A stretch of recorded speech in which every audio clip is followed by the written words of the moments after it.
baisser la tête avec moi, fermez les yeux et on va prier ensemble avant que j'aille plus loin dans mon message. Seigneur, merci parce que tu es un Dieu bon, tu es un Dieu glorieux et tu es un Dieu qui est présent, agissant. Ce matin, tu veux communiquer une parole qui va rafraîchir nos âmes, qui veut nous renouveler dans un esprit de prière, qui veut nous amener à devenir la lumière du monde et le sel de la terre. Seigneur, je prie pour que ce matin, tu t'empares de ce moment, que tu te saisisses de ce moment afin de le bénir et de bénir des vies, que des vies soient transformées, que la notion qu'aujourd'hui tout peut changer ne soit pas juste un beau titre ou un beau slogan, mais que ce soit une réalité spirituelle dans les vies des uns et des autres, dans nos vies personnelles et dans la vie de nos familles. Dans le nom de Jésus, j'ai prié. Amen. Je remercie le pasteur pour l'invitation, pour sa confiance toute la journée d'hier avec les moniteurs, c'était vraiment super. Et donc je suis un des pasteurs de l'église Momentum. Mon pasteur c'est Patrice Martorano, vous le connaissez, il est déjà venu ici. Et vous avez ses salutations aussi. Et je m'occupe principalement de l'enfance et de la famille. Je suis un enfant de l'église. J'ai grandi dans l'église et je suis devenu un des pasteurs de l'église. Et j'aimerais attirer votre attention sur l'importance du ministère auprès des enfants. Les enfants ne sont pas l'église de demain. Les enfants sont l'église d'aujourd'hui. Ils sont là aujourd'hui ils sont vivants. Et aujourd'hui, il convient de donner le meilleur si vous voulez récolter le meilleur. Il convient d'investir dans leur vie aujourd'hui parce que c'est l'église d'aujourd'hui et qu'aujourd'hui vous pouvez les utiliser et qu'aujourd'hui vous pouvez semer en eux afin de récolter les leaders de demain et ceux qui vont bâtir avec vous demain à vos côtés. J'en suis un pur exemple. Marianne en est un exemple. Nous avons grandi dans l'église et Dieu utilise nos vies. Et j'aimerais vous dire qu'il y a des héros au milieu de vous. Ces héros, c'est tous ceux, toutes celles qui servent au milieu des enfants. Et je vais y revenir. Et je sers avec mon épouse Laetitia, la plus belle femme du monde. Elle est de l'île de la Réunion. Ah, déjà, juste l'île de la Réunion, ça calme. C'est le plus bel endroit du monde sur la terre. Je suis obligé de le dire, c'est dans mon contrat de mariage. Donc, Et donc, en vrai, elle vient de l'île de la Réunion, on s'est mariés là-bas en 2006. Et depuis, nous avons 4 merveilleuses filles, Maïwen, Ève, Esther, Nawel, Anne, Esther, Héloïse, Lily, Esther, et Élie, Maë, Esther. Je le disais tout à l'heure, je ne sais pas pourquoi vous rigolez. Soit parce que j'ai 4 filles et que c'est beaucoup, soit parce que je suis encore vivant avec ces 4 filles. Je ne sais pas si c'est les Esther et tout ça. Vous avez remarqué, elles s'appellent toutes Esther. Et vous savez pourquoi ? C'est parce que c'est des princesses et que moi je suis le roi à la maison.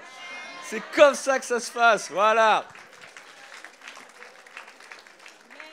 En tout cas, la Bible dit, Dieu a dit à Adam et Ève, multipliez-vous, remplissez la terre. Il y en a qui obéissent plus que d'autres à la parole, je suis désolé, c'est comme ça. Et donc on sert ensemble au milieu de l'enfance, dans l'église, dans les quartiers. Les collégiens aussi, et puis Laetitia qui est aussi une part importante dans la louange. Au niveau de l'église, on est heureux, elles ne sont pas venues avec moi, elles étaient avec moi, tout le monde était avec moi lorsque je suis venu pour le camp d'enfants avec Béatrice et toute l'équipe à Pâques l'année dernière à Oisemont. J'étais là avec vos enfants et c'était vraiment un temps béni, j'ai eu le désir de revenir, c'était vraiment, vous avez une belle équipe au niveau de l'enfance. Et ne sous-estimez pas le travail qui se fait dimanche après dimanche. Les amis, le dimanche, pendant que vous êtes là, ce n'est pas de la garderie.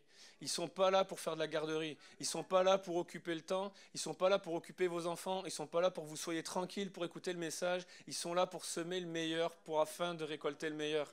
Et j'aimerais vous dire de la part de Dieu que vous n'avez plus le droit, si vous l'aviez, et si vous ne l'avez pas, vous n'avez pas le droit de laisser les gens de l'enfance sans les encourager, de ne pas les croiser, de ne plus les croiser sans leur dire combien tu es précieux, combien ce que tu fais a de la valeur, combien je te suis reconnaissant, de semer les valeurs du royaume de Dieu, de semer l'importance de la parole de Dieu, l'importance de la prière. Vous n'avez plus le droit de passer à côté de Béatrice sans lui faire un gros câlin et lui dire combien elle est votre championne et votre héros pour Dieu. Vous n'avez plus le droit de passer à côté d'un moniteur ou d'une monitrice sans lui dire combien il a de la valeur parce que ce qu'il fait est important. Vous savez pourquoi ? Parce qu'au regard de Jésus, les plus grands dans le royaume, ce sont les enfants. Vous pensez que vous êtes privilégiés avec moi, moi je vous le dis, les privilégiés, ils sont là-haut avec les enfants. Nous sommes les frustrés parce que eux passent du temps avec les plus grands dans le royaume de Dieu. Alors encouragez votre équipe, encouragez-les, passez du temps à leur dire combien ils sont précieux, bénissez-les, rejoignez les équipes, allez les aider, donnez-leur un coup de main, priez pour eux. Mais ce sont eux les héros dans l'église, ils s'occupent des plus grands dans le royaume. Et j'aimerais que juste un instant, on puisse les applaudir très très fort.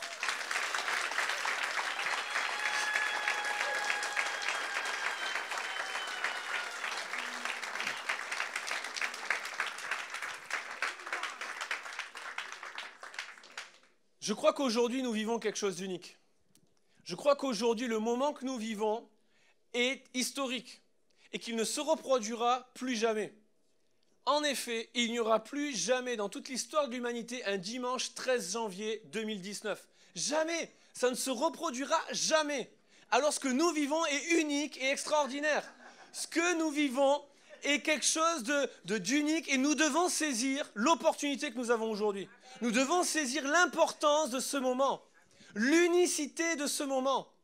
Et un jour, un petit garçon l'avait compris. C'est une histoire vraie, je l'ai raconté déjà tout à l'heure. Ça se passe dans un autre pays, une autre culture, une autre façon de faire. Mais c'est un professeur d'histoire aux États-Unis qui est dans New York, dans Brooklyn, et qui est avec ses enfants. Et alors que sa classe arrive, il se retrouve devant sa classe avec un billet de $10 dans les mains. Et il se présente devant la classe et devant ses élèves, il dit « Je donnerai ce billet de $10 à l'enfant qui saura me dire quelle est la personne la plus importante de toute l'histoire de l'humanité. » Alors vous imaginez bien, tout le monde lève la main, tout le monde veut le billet de $10, tout le monde veut saisir l'opportunité. Et le professeur s'approche d'un petit garçon et il lui dit « Alors, selon toi, quelle est la personne la plus importante de toute l'histoire de l'humanité ?» Tous les autres sont déçus, c'est lui qui a été choisi, il va avoir le billet de $10, quelle chance! Et là le petit garçon regarde le professeur, il fait « Je sais, la personne la plus importante du monde, c'est Abraham Lincoln. » C'est évident. Et là, le professeur regarde son élève et lui dit « C'est vrai, c'est quelqu'un d'important, ça j'en doute pas, quelqu'un d'important pour notre nation, pour notre histoire, pour notre pays, mais ce n'est pas la personne la plus importante du monde. Qui saura me dire quelle est la personne la plus importante de toute l'histoire de l'humanité ?» Tout le monde reprend espoir, tout le monde relève la main. Et là, il s'approche d'une petite fille et il lui dit « Alors, celle qui pensait que l'espoir était perdu, l'espoir est retrouvé. » Il lui adresse la même question. Qui, selon toi, est la personne la plus importante de toute l'histoire de l'humanité ? Et là, la petite fille regarde son professeur et lui dit « Non, il s'est trompé. C'était pas Abraham Lincoln, c'est George Washington. » Et là, le professeur la regarde et lui dit « C'est vrai, c'est quelqu'un d'important dans l'histoire de notre nation, l'histoire de notre pays et même l'histoire du monde. Mais ce n'est pas la personne la plus importante du monde. Qui saura me dire quelle est la personne la plus importante du monde entier ?» Et là, il n'y a plus qu'une main qui est levée. Il n'y a plus qu'une main qui est levée. Et là, le professeur s'approche du petit garçon et il lui dit « Écoute, quelle est la personne la plus importante du monde entier ?» Et là, le petit garçon regarde son professeur, il le fixe dans les yeux, il fait « Mais moi, je sais, je la connais, la réponse. La personne la plus importante de toute l'histoire du monde entier, c'est Jésus. » Et là, le professeur regarde l'élève et il fait « Écoute, c'est vrai, tu as répondu, il y a un avant et un après Jésus. Dans toutes les cultures, dans toutes les nations, il y a un avant et un après Jésus. Maintenant, je vais te donner le billet. Vraiment, je vais te le donner, tu as bien répondu. Mais juste avant, il y a quelque chose qui m'interpelle. Je vais te poser une autre question. Je vais te donner le billet, mais laisse-moi te poser une autre question. Je sais que tu es juif. Comment ça se fait que tu me réponds que c'est Jésus ? » Et là, le petit garçon regarde son professeur, il le fixe dans les yeux et il lui dit « Ah, mais moi, je sais que c'est Moïse, mais les affaires sont les affaires. » Le petit garçon avait compris un principe, les amis. Le petit garçon avait compris que sur le moment, il y avait une occasion à saisir et qu'il ne fallait pas passer à côté. J'aimerais vous dire de la part de Dieu, j'ai plus que $10 pour vous ce matin. J'ai la parole de Dieu qui peut changer nos vies. J'ai les bontés du Seigneur, les bénédictions de Dieu, ses compassions pour ta vie. Alors laisse-moi te le dire avec toute mon énergie, toute ma passion et tout mon zèle, tout le fruit de mes entrailles, ne passe pas à côté de ce que Dieu a pour toi. Ne te dis pas que c'est demain que ça peut se passer. N'attends pas demain, n'attends plus demain dans ta vie. Aujourd'hui, c'est plus que le titre d'un livre. Aujourd'hui, quelque chose peut changer dans ta vie. C'est pas demain que ça se passe, c'est pas un autre endroit, c'est ici, maintenant. Aujourd'hui, quelque chose peut changer. C'est pas moi qui le dis, c'est la parole. Les bontés du Seigneur se renouvellent chaque matin. Autrement dit, si les bontés du Seigneur se renouvellent chaque matin, ça veut dire que chaque matin, elles sont nouvelles. Si les bontés du Seigneur se renouvellent chaque matin, ça veut dire que chaque matin, elles sont nouvelles. Autrement dit, ça veut dire que demain matin, quand tu vas te lever, les bontés que le Seigneur a pour toi seront nouvelles. Ça ne sera pas celles d'aujourd'hui. Si tu ne vis pas ce que tu as à vivre aujourd'hui, demain, ce sera trop tard. Pas dans le sens que tu ne pourras plus être béni, mais dans le sens que ce que Dieu avait pour toi aujourd'hui, ça sera nouveau demain. Ça sera autre chose. Alors vis ce que tu as aujourd'hui.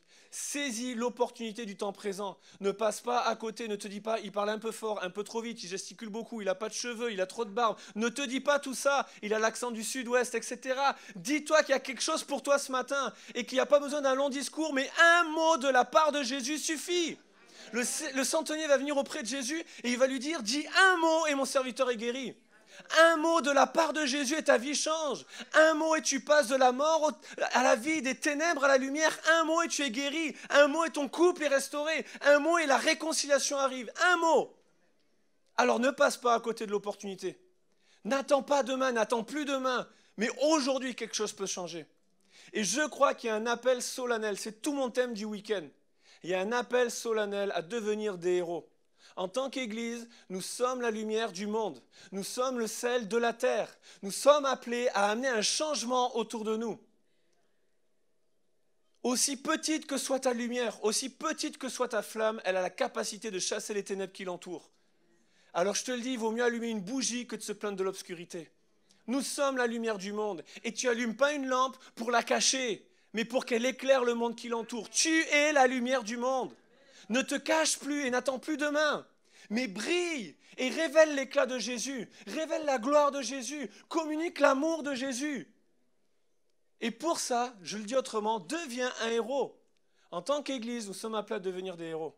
En tant qu'Église, nous sommes appelés, en tant que famille, en tant que foyer, en tant que parents, nous sommes appelés à devenir des héros pour nos enfants. Alors bien sûr, le mot héros, des fois, nous limite et on se dit, mais non, moi je ne sais pas faire des choses incroyables. Mais j'aimerais vous dire que c'est possible. Chaque matin, je me pose 2 questions. Ces questions, je le sais, vont résonner pour le reste de votre vie dans votre cœur. Chaque matin, je me pose 2 questions. Est-ce que j'en suis capable? Non. Est-ce que je vais y arriver? Oui. Parce que c'est ni par force, ni par puissance, mais par son esprit. Est-ce que tu en es capable? Non. Est-ce que tu vas y arriver? Oui, parce que c'est ni par force, ni par puissance, mais par son esprit. Ni par tes moyens, ni par tes capacités, ni par tes compétences, ni par ton expérience, ni par ton vécu, ni par tes relations, ni par tout ce que tu veux. C'est par l'Esprit de Dieu. Sans mon esprit, vous ne pouvez rien faire. Alors oui, tu peux devenir un héros, parce que tu en es capable. Non. Est-ce que tu vas y arriver? Oui, parce que c'est ni par force, ni par puissance, mais par son esprit. Et j'aimerais vous dire ce matin qu'il y a quelque chose qui débloque la puissance de Dieu dans nos vies. Il y a quelque chose que Dieu nous a donné, qui débloque, qui ouvre le ciel sur nos vies, qui débloque la puissance de Dieu sur nous. Ça s'appelle la prière. Je ne connais pas d'arme plus puissante pour reconstruire une vie. Je ne connais pas d'arme plus puissante pour opérer le miracle dans une vie. Je ne connais pas d'arme plus puissante pour que le ciel s'ouvre sur ma vie et que la vie du ciel descende sur moi. La prière. Tu peux faire tout ce que tu veux, mais il y a des choses, tu pourras faire que le possible. Pour que l'impossible se passe, il va falloir que tu le demandes à Dieu. Vous ne possédez pas parce que vous ne demandez pas, dit Jacques. La prière nous passe dans le cap de l'impossible que Dieu peut faire pour nous. Mais si tu ne le demandes pas, tu ne l'auras pas. Alors fais tout ton possible, fais ce qui est pour toi possible de faire et demande à Dieu de faire l'impossible. Et Dieu est le Dieu de l'impossible. Dieu est capable d'agir. La prière nous pousse dans le miraculeux de Dieu. La prière nous pousse et déclenche le miracle de Dieu dans nos vies. Et dans la parole de Dieu, il y a toute une liste des héros de la foi dans Hébreux 11. Hier soir, je parlais des parents de Moïse. On parle souvent de Moïse, mais il y a les parents de Moïse dans Hébreux 11 et dans les héros de la foi. Parce qu'ils ont sauvé la vie de leur enfant. Tout à l'heure, je parlais de Noé, qui est un papa qui fait partie des héros de la foi, pas parce qu'il a fait des grands miracles et des grandes prédications et a battu des géants, mais parce qu'il a construit une arche pour sauver sa famille. Et j'aimerais parler d'autres parents, d'une maman en particulier, qui fait partie pour moi des héros de la foi, parce qu'elle a su prier, parce qu'elle a su comprendre la puissance de la prière. Vous savez, dans notre société, il y a tellement besoin d'une église qui prie. Il y a tellement besoin d'une église qui plie le genou et qui se tient devant Dieu. Il y a tellement besoin d'une église qui développe un esprit de prière. Un homme n'est jamais aussi grand devant Dieu, il n'est jamais aussi grand que lorsqu'il a genoux devant son Dieu. Nous avons besoin de nous tenir dans la prière. Et les disciples avaient compris, ils vont demander à Jésus, enseigne-nous à prier. Ce texte que je ne vais pas lire, vous le connaissez par cœur. Notre Père qui es aux cieux. Et la prière commence avec ça. Jésus enseigne-nous à prier. Jésus était un homme de prière. Jésus passait des nuits entières à prier. Jésus priait. Pourtant, c'est le Fils de Dieu. Pourtant, c'est Dieu lui-même. Mais Jésus priait. Jésus avait ce besoin d'être en relation avec son Père. Et lorsque les disciples vont lui dire « Enseigne-nous à prier », Jésus commence en disant « Faites cette prière, notre Père ». Deux mots qui nous parlent d'intimité. Développer une intimité avec Dieu. La prière commence avec ça. La prière ne commence pas avec lui faire part de nos besoins. La prière commence avec le désir de développer une intimité. Je ne viens pas devant Dieu pour lui dire ce dont j'ai besoin, il le sait déjà. Je viens parce que j'ai besoin de lui, point barre. Je viens dans sa présence, je viens développer une intimité entre un enfant et son Père. Et j'aimerais que vous soyez conscients ce matin que nous avons un privilège d'appeler Dieu notre Père. Abraham ne pouvait pas appeler Dieu son Père. Moïse ne pouvait pas appeler Dieu son Père. Le grand roi David ne pouvait pas appeler Dieu son Père. Mais nous avons cette opportunité d'appeler Dieu notre Père à cause et grâce à l'œuvre de Jésus dans nos vies. Alors je veux bénéficier, je ne veux pas passer à côté de cette opportunité. Et je veux venir me plonger dans sa présence pour développer cette intimité avec lui. Maintenant, comprenez, un principe dans l'enseignement de Jésus, c'est que les prières les plus longues ne sont pas les plus efficaces. Quand vous priez, ne multipliez pas les vaines paroles. Et la prière de Jésus n'était pas si longue. Et puis surtout, moi, quand je vois Jésus qui est un homme de prière, on voit des prières de Jésus. On a des prières de Jésus dans la Bible. Par exemple, Lazare qui est mort. Puis là, on fait venir Jésus. Moi, je ne sais pas, des fois, j'imagine peut-être trop dans ma tête quand je lis la Bible, mais je me dis si je suis là quand Jésus il arrive. Tu sais, franchement, Lazare, il est mort, il est dans le tombeau depuis plusieurs jours, ça sent déjà. Et puis là, tu as Jésus qui arrive, l'homme de prière, le Fils de Dieu, celui qui fait des miracles. Et là, je me dis, Jésus arrive, là, mon gars, prends des notes, tu vas écrire un livre sur la prière, il va t'épater. Et là, Jésus qui arrive, et là, je me dis, moi je serai au taquet, je serai à l'affût des moindres paroles, je ferai un selfie, une vidéo, un live, juste pour savoir comment Jésus est pris. Et là, Jésus se tient devant le tombeau, et il se met à prier. Et je me dis, là, ça va être du lourd ce qu'il envoie. Lazare sort. Il n'a pas dit amen, hein? 2 mots et un mort qui ressuscite. Moi, je veux bien cette puissance dans la prière, les amis. Hein? Juste 2 mots pour qu'un mort ressuscite, moi, ça me va très bien. Mais la prière de Jésus n'était pas les plus longues. Les prières de Jésus n'étaient pas les plus longues, mais la prière de Jésus était puissante. Pourquoi? Parce qu'il avait une intimité avec son Père. C'est ça que nous devons comprendre. Et la louange nous plonge dans l'intimité avec Dieu. Non pas à réclamer des choses, même si nous devons demander pour posséder, mais à développer en premier lieu l'intimité avec lui. Vous savez pourquoi? Parce que dans le ciel, tu n'auras plus rien à demander. Par contre, tu auras toujours besoin de cette intimité avec lui. Et lorsque tu développes cette intimité avec Dieu, tu développes quelque chose de céleste et d'éternel. Les besoins que tu demandes, ça va être passager. L'intimité, la relation que tu développes avec ton Père, c'est le début de l'éternité dans ta vie. La prière doit être empreinte du ciel et non de la terre. Que ton règne vienne, que ton nom soit sanctifié, que ton règne vienne, que ta volonté soit faite sur terre comme au ciel. Et il faut comprendre que notre prière démarre avec le ciel. Ma prière démarre avec « je me focalise sur le ciel ». Elle doit être empreinte de la réalité du ciel. Je me fixe sur le ciel, je me nourris de la réalité du ciel. Je me nourris de qui est Dieu, de sa réalité, de ce qu'il est capable de faire avant de demander mes besoins. Et ça change nos prières.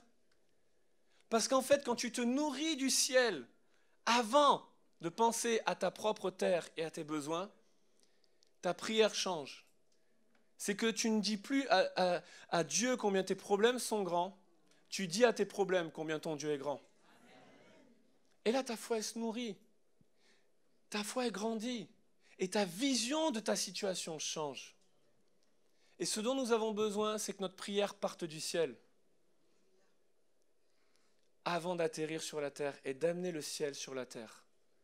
Il n'y a pas besoin d'une licence en théologie de la prière, d'avoir un baccalauréat plus 10 sur la prière. Il n'y a pas besoin de ça, les amis. Il y a juste besoin de parler à son Père. Et pour ceux qui ont grandi sans père, avec un papa absent ou avec un papa méchant et qui ont du mal, et pour eux c'est négatif d'imaginer que Dieu pourrait être mon Père. Commence juste en faisant cette prière. Guéris mon cœur et deviens mon Père. Fais-lui confiance, ce n'est pas un Père qui va te décevoir. Quand bien même mon père, ma mère m'abandonneraient, dit l'Éternel, t'abandonneraient, dit l'Éternel. Ton père terrestre, ta mère terrestre t'abandonneraient. Moi, dit l'Éternel, je ne t'abandonnerai jamais. Et ce n'est pas un homme pour mentir. Dieu va être présent dans ta vie. Et chaque fois que tu te tiens dans le lieu secret, Dieu te voit dans le secret et il te le rendra. Notre prière doit être celle d'un enfant à son père. Elle doit être empreinte du ciel et non de la terre. Et elle doit amener le ciel sur la terre. Et Anne avait compris ce principe. Anne est une maman qui a su prier avec cette réalité. Je veux parler d'elle un instant sur le fait de devenir des héros. Et je ne veux pas m'adresser qu'aux mamans, je veux m'adresser à chaque individu. Mais Anne a un contexte particulier. Pour ceux qui ne connaissent pas l'histoire, c'est dans 1 Samuel, chapitre 2, chapitre 3, vous pourrez relire ça. Mais Anne est une maman incroyable. Anne est une maman qui connaît un contexte compliqué avec son mari, c'est qu'elle ne peut pas avoir d'enfant. Et à l'époque, quand tu ne peux pas avoir d'enfant, c'est qu'il y a une malédiction sur ta vie. Tu es maudit de Dieu. Et chaque année, alors que avec son mari Elkana, elle vient au temple pour offrir des offrandes, pour adorer tout cela, il y a tous ceux qui viennent avec leur nouvel enfant. Tu sais, tu as la famille Perrault qui arrive avec une fille de plus. Et elle arrive, il n'y a plus rien. Elle n'a rien à présenter. Elle n'a pas un honneur. L'honneur n'est pas enlevé, le déshonneur n'est pas enlevé de sa vie. Elle vient, il n'y a toujours pas d'enfant. Et on a ce passage de Anne qui, à un moment donné, va comme craquer, se retrouver dans la présence de Dieu, se tenir devant Dieu et répandre son âme devant Dieu. Et on pourrait dire, une femme comme ça, quand même, un pasteur, il va prendre soin d'elle. Un homme de Dieu, il va avoir un regard sur elle. Et en effet, le sacrificateur Élie va poser son regard sur cette femme. Mais il ne va pas avoir l'action qu'on imagine. Il va lui dire, écoute, va passer ton vin ailleurs. T'es ivre, ma fille. Arrête, pars. Et Anne va faire une prière à Dieu. Ce n'est pas du chantage à Dieu, mais elle va faire une prière, un vœu à l'Éternel. Si tu me donnes un fils, je te le consacre. Ce n'est pas un si de chantage. Si tu me donnes ceci, je te donnerai cela. Ce n'est pas ça. Mais ce désespoir, si seulement, et puis si c'était un fils, c'est même pas pour moi, c'est pour toi. Je te le consacre. Et on voit que ce n'est pas du chantage parce qu'elle l'a fait. La Bible nous montre que Dieu va répondre à cette prière. À partir du moment où elle va répondre à cette prière, qu'elle va faire cette prière, Dieu va y répondre et va lui donner un enfant. Et la prière de Anne, j'aimerais rapidement vous dire quelques éléments sur l'impact de la prière dans la vie de nos familles. Comprenez, avant que j'aille plus loin, que le contexte de Anne est dramatique.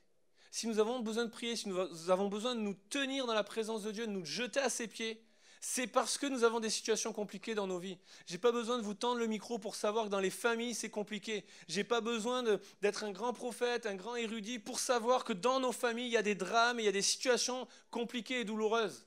Dieu le sait. Et parce qu'il y a ces situations, parce qu'il y a ce contexte compliqué, notre action, notre puissance, c'est la prière. Anne avait un contexte compliqué.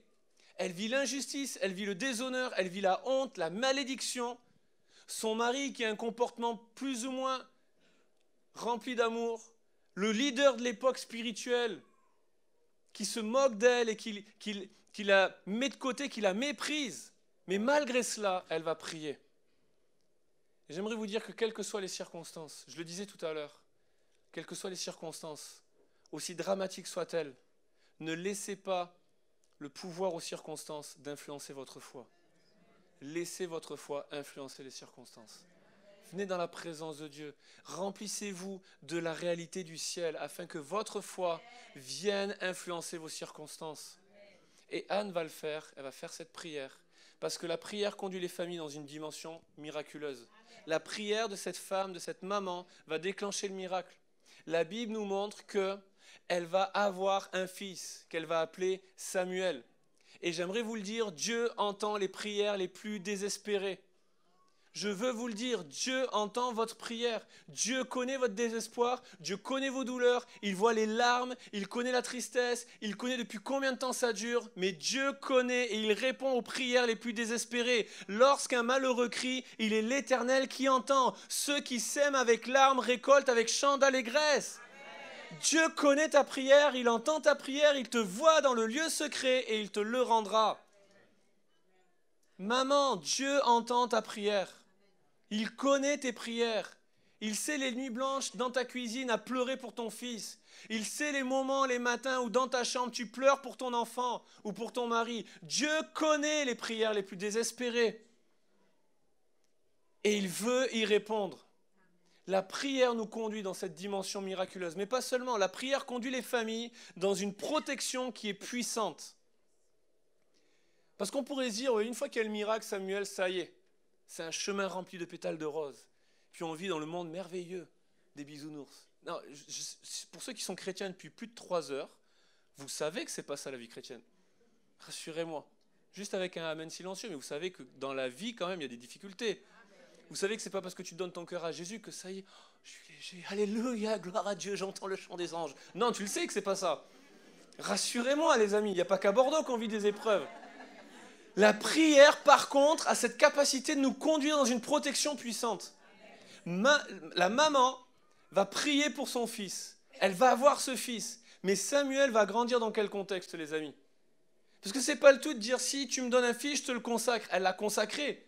Mais là où elle l'a consacré, c'était où? Avec Élie, ses 2 fils, qui faisaient des choses ignobles que je ne vais pas décrire. Au sein même de la maison de Dieu. Ils faisaient des choses horribles. À tel point que Dieu a détourné son regard et qu'il est passé à toute une autre lignée. Parce qu'il y avait des choses horribles. Et Samuel a grandi là-dedans. Mais la Bible dit qu'il se fortifiait. Même dans un contexte hostile, tu peux grandir et être béni par Dieu. Toute la Bible me le montre.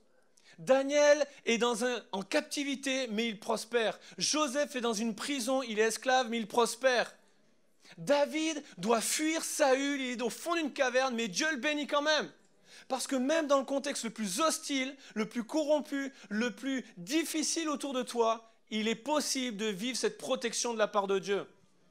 Lorsque tu pries. Daniel est sorti de la fosse au lion, pourquoi? Parce qu'il priait. Et quand il y a eu l'opposition, il n'a pas prié davantage, il n'a pas prié différemment, il a prié, nous dit la Bible, Daniel 6, comme il le faisait auparavant. J'aime tellement ça. Parce qu'il avait une vie de prière. Sa prière n'était pas une réponse à un besoin, à une situation, ce n'était pas une réaction à quelque chose qu'il vivait, c'était sa première action. Et j'aimerais vous le dire, la prière nous conduit dans une protection puissante. Les papas, les mamans, quand on prie pour nos enfants le matin, on sait où ils vont le matin, ils vont à l'école, on sait dans quel contexte c'est. Et on aimerait tous y aller avec eux, pour pouvoir les protéger. Je suis un papa, j'ai 4 filles. Crois-moi que la première fois où je les laisse à l'école maternelle, j'ai envie de me faufiler. Tu sais, j'ai envie de regarder tous les gars qui sont là, toutes les filles, puis j'ai envie de les impressionner. Mais la réalité, c'est que je sais qu'une fois que je les lâche et qu'elles passent le portail, je ne peux plus rien faire, si ce n'est prier et faire confiance à Dieu. J'ai grandi dans les quartiers. J'ai des amis que j'ai eu au collège ou à l'école qui sont morts à cause de la drogue. J'ai grandi dans un quartier, c'était certes pas la région parisienne, c'était peut-être pas les quartiers nord de Marseille ou les ghettos à Brooklyn, mais j'ai quand même grandi dans un quartier où il y a la réalité de la drogue, de la violence et tout ce que vous voulez. C'est pas parce que j'étais plus intelligent que les autres et que j'étais plus futé que les autres et que j'étais plus spirituel que les autres. C'est juste parce que j'avais une maman et un papa qui priaient pour moi. La prière, elle est puissante. Parce que la prière peut aller toi où tu ne peux pas aller. La prière peut faire et peut amener ce que toi tu ne peux pas faire. La prière t'amène dans le champ de l'impossible, là où Dieu seul peut agir. Ça ne veut pas dire qu'il agit tout de suite, mais il agit. Samuel a grandi dans un contexte corrompu, mais il n'a pas fini comme les autres. Parce que la prière conduit dans une protection puissante. Nul ne peut nous ravir de sa main. Tout ce que tu donnes à Dieu, le diable n'a plus d'emprise dessus. Si tu donnes tes finances à Dieu, le diable n'a plus d'emprise dessus. Si tu donnes ta vie à Dieu, le diable n'a plus d'emprise dessus. Si tu donnes tes enfants à Dieu, le diable n'a plus d'emprise dessus. C'est pas juste elle prier, Seigneur bénis-les, elle a consacré son fils. Elle l'a donné. Et lorsque tu laisses tes enfants entre les mains de Dieu, je parlais hier de Jochebed qui a lâché prise et qui a lâché le panier dans le fleuve. À partir du moment où tu lâches entre les mains de Dieu et que tu acceptes que tu n'as plus d'emprise dessus, mais que tu le confies à Dieu, nul ne peut le ravir de sa main. La prière conduit les familles dans une bénédiction qui est abondante. On oublie ça, les amis. Mais Dieu fait infiniment au-delà de ce que nous demandons ou espérons, de ce que nous osons imaginer littéralement dans Éphésiens. Et en fait, on oublie ça dans l'histoire de Anne et Samuel. On se souvient tous que Anne était stérile, on se souvient tous que Anne a prié et que Dieu a répondu et qu'il y a eu Samuel. Et souvent, notre histoire s'arrête là. Mais l'histoire ne s'arrête pas là. Si vous ne me croyez pas, vous relirez dans 1 Samuel au chapitre 3, mais vous verrez que Anne a eu 3 autres fils et 2 filles. Elle ne les a pas demandés. Si tu me donnes un fils, pas 3 fils, 3 filles et tout ça, si tu me donnes un fils, je te le consacre. Réalité, réponse à la prière, Dieu lui donne Samuel, et puis elle a eu 3 autres fils et 2 filles. Moi, je veux bien demander à Dieu 1000 euros s'il me donne 6000. Je me dis, c'est un bon deal, tu vois. Mais pour qu'il te les donne, il faut que les 1000 qu'il t'a donnés, tu lui redonnes et tu lui consacres. En fait, c'est un autre principe que je ne vais pas développer ce matin, sinon on serait là jusqu'à 15h, mais le royaume de Dieu se bâtit sur le sacrifice. Dieu multiplie que ce que tu lui donnes. Si tu lui donnes pas, il ne multiplie pas.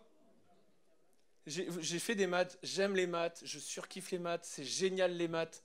Grâce aux maths, je sais couper un gâteau rond en parts égales, grâce au cercle trigonométrique, au sinus et au cosinus de pi sur 6 et pi sur 3. Là, j'ai perdu la moitié de l'église, je vous rattrape. Quand tu as 4 enfants, c'est important de faire des parts égales dans un gâteau, les amis. Et c'est vrai, je ne vais pas vous le montrer non plus, mais c'est vrai, ça sert de temps en temps les maths. Et donc, 3 fois 0, ça fera toujours 0. Mais ce que tu vas donner, il le multiplie. Si tu me donnes un fils, résultat, elle a eu Samuel, elle a eu 3 autres fils et 2 filles. Parce que Dieu fait infiniment au-delà de ce que tu demandes et de ce que tu penses. Si tu consacres tes enfants, si tu consacres ton temps, si tu consacres ton argent, si tu consacres tes relations, si tu consacres tes oreilles, si tu consacres ta bouche, si tu consacres tes yeux, si tu consacres ton cœur, ton être entier, tout ce que tu donnes à Dieu, Dieu fera infiniment au-delà de ce que tu penses, de ce que tu oses espérer, de ce que tu demandes. Parce que c'est sa capacité de faire ça. Ce que tu donnes à Dieu n'est jamais perdu. Le petit garçon a donné 5 pains et 2 poissons, et il y a eu à manger pour des milliers d'hommes, des milliers de femmes, des enfants, plus 12 corbeilles de reste. Vous savez que 5 pains et 2 poissons, à l'époque, c'est la ration qu'on donnait aux orphelins pour qu'ils aient à manger pendant une semaine. Le petit garçon, quand il a donné ses 5 pains et ses 2 poissons, il n'avait plus à manger pour une semaine. Moi, j'ose croire que dans la corbeille, les 12 corbeilles de reste, il a eu sa part. Amen. Maintenant, je pose la question, d'où venaient les corbeilles? Vous n'avez jamais pensé à ça? Elles viennent d'où les corbeilles? C'est des femmes qui, quand elles sont parties, oh, on va suivre Jésus, venez les enfants, on va suivre Jésus, prenez des corbeilles vides, on ne sait jamais, il fait un petit miracle, on va faire les courses. Non! Est-ce que vous pensez que c'est une femme qui a dit à sa copine, hey, prends un peu d'osier, on ne sait jamais, on va faire une corbeille, au cas où? C'est des gens qui avaient à manger. Mais le miracle, ce n'est pas fait avec autre chose que les 5 pains et les 2 poissons. Jésus n'a pas pris les 5 pains et les 2 poissons, il a dit, regardez cet enfant, comment il est courageux, cet orphelin qui donne sa ration pour une semaine. Qui voudrait l'imiter? Qui voudrait répondre à l'appel de la générosité? Non!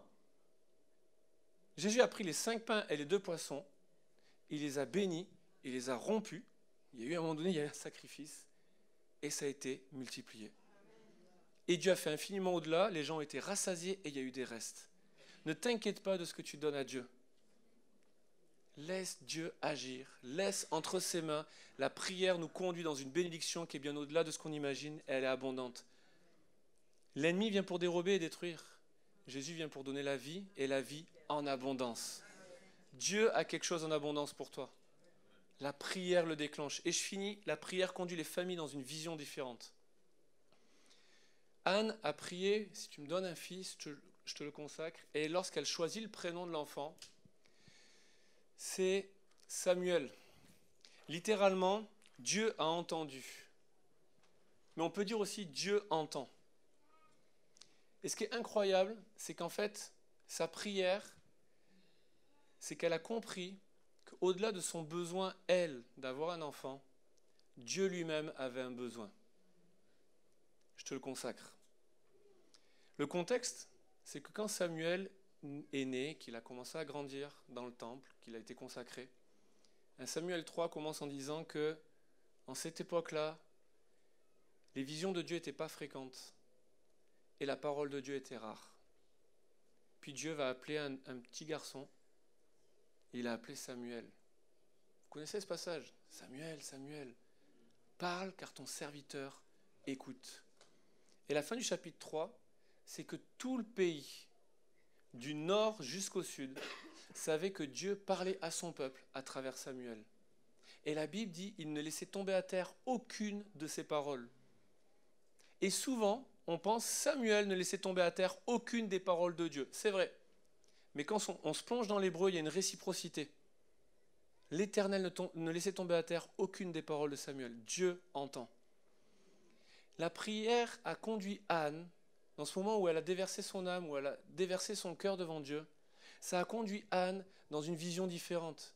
Je veux un enfant, mais Dieu a un besoin plus grand que le mien. J'aimerais t'inviter à laisser tes rêves être pris par les rêves de Dieu. De laisser les rêves de Dieu prendre la place de tes propres rêves. Parce que les rêves de Dieu seront toujours plus grands que les tiens. Anne a eu son fils, mais le peuple avait besoin d'un prophète. Le peuple avait besoin de quelqu'un qui entendait Dieu, qui était capable de dire « Parle car ton serviteur écoute ». Les paroles de l'Éternel étaient rares. Tout le monde savait, du nord jusqu'au sud du pays, que Dieu parlait à travers Samuel. Je crois que la prière ce matin veut nous conduire dans une vision différente. Qu'avant que ce soit l'extérieur de nos vies qui change et que nous ayons les réponses à nos prières, l'intérieur de nos vies vive un changement. Que nos visions vivent un changement. J'aimerais inviter le pianiste à revenir s'il te plaît comme tout à l'heure. Mais j'aimerais vous inviter ce matin à comprendre quelque chose, c'est que Dieu désire, par la prière, nous conduire dans une vision qui est différente. Oui, une protection qui est puissante, une dimension miraculeuse, une bénédiction qui est abondante, une vision qui est différente. Et la prière, ce n'est pas quelque chose de compliqué, ce n'est pas quelque chose qui doit être fondamentalement long.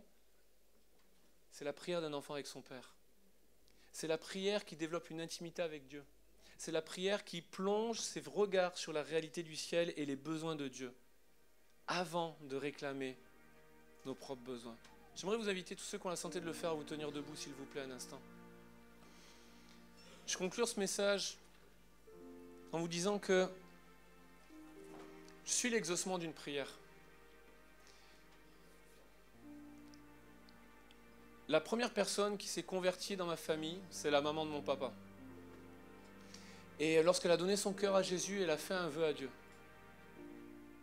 Elle a fait ce vœu à Dieu, elle a fait cette demande à Dieu, que dans son foyer, que dans sa famille, il y ait une personne qui puisse servir Dieu à temps plein, répondre à un appel. Et moi, je suis né en 82 et ma mamie est décédée en 84. Je n'avais même pas 2 ans. Et je veux que vous compreniez que quand elle fait cette prière, je ne suis pas encore né, et quand elle quitte cette terre, ce n'est pas écrit sur mon front à 1 an et demi que je vais être pasteur, je vais servir Dieu à temps plein. Il n'y a rien qui l'indique. Aujourd'hui, en 2019, je suis la seule personne de ma famille, pas à être chrétienne, il y en a plein d'autres, mais à répondre à l'appel, pas à servir Dieu, mais à servir Dieu à temps plein, à consacrer mon temps entier. Pourtant, elle n'a pas vu l'exaucement de cette prière. Et je vais vous dire, de la part de Dieu, il y a des prières, vous ne verrez pas l'exaucement sur terre, mais vous le verrez au ciel. J'ai hâte de ce moment. Moi, je n'ai pas des grands souvenirs de ma grand-mère, je n'avais même pas 2 ans, mais je suis conscient que si je suis là devant vous, c'est parce qu'un jour, il y a une maman qui a fait une prière. J'aimerais vous encourager, les mamans, les papas. Dieu entend vos prières, même les plus désespérées. Dieu veut sécher vos larmes ce matin et veut apporter une consolation et un baume sur votre cœur et vous dire, je veux faire infiniment au-delà de ce que tu imagines. Alors juste un instant, est-ce qu'on pourrait fermer nos yeux et tendre nos mains devant Dieu? Et là où on est, est-ce qu'on pourrait commencer à prier pour nos familles? Est-ce qu'on pourrait commencer à élever la voix sans qu'il y ait une voix qui domine au-dessus d'une autre? Mais est-ce qu'on pourrait commencer à exprimer à Dieu notre prière, à exprimer à Dieu notre louange, à développer notre intimité avec lui, à l'appeler notre Père? Et là où vous êtes commencé à exprimer, à faire entendre votre voix. Seigneur Jésus, on vient devant toi ce matin et on veut prier pour les familles, on veut prier pour nos familles. On veut prier, Seigneur, pour ceux que tu nous as confiés. Seigneur, on veut déclarer que tu as des rêves sur eux, tu as une vision pour notre famille. Et Seigneur, je prie que dans le nom de Jésus, tu entendes les prières qui montent vers toi, que tu vois les larmes et que tu apportes un baume de consolation et de restauration dans la vie des uns et des autres. Seigneur, dans le nom de Jésus, je prie pour les mamans qui ont répandu leur âme devant toi. Viens sécher les larmes, viens répondre aux prières les plus désespérées, viens faire ce que nous ne pouvons pas faire. Viens conduire nos enfants, nos familles, notre Église dans une protection qui est puissante. Viens nous plonger dans cette vision qui est différente. Viens faire au-delà de ce que nous demandons ou pensons. Seigneur, merci pour ce temps devant toi. Merci où nous sommes acceptés dans ta présence. Nous pouvons nous approcher de toi sans barrière, sans faux semblant, mais avec un cœur vrai. Et Seigneur, nous prions notre Père, nous prions celui qui a changé nos vies, celui qui a une destinée pour nous, celui qui nous aime d'un amour éternel, celui dont les promesses sont oui et amen en Jésus. Un mot de ta part suffit ce matin. Commence à parler au cœur, commence à mettre des visages devant les yeux, commence à sceller des promesses dans les cœurs, commence à placer des visions dans l'esprit des uns et des autres, dans le nom de Jésus. Descends dans ce lieu et amène le changement et le miracle, Seigneur. Continuons à élever la voix.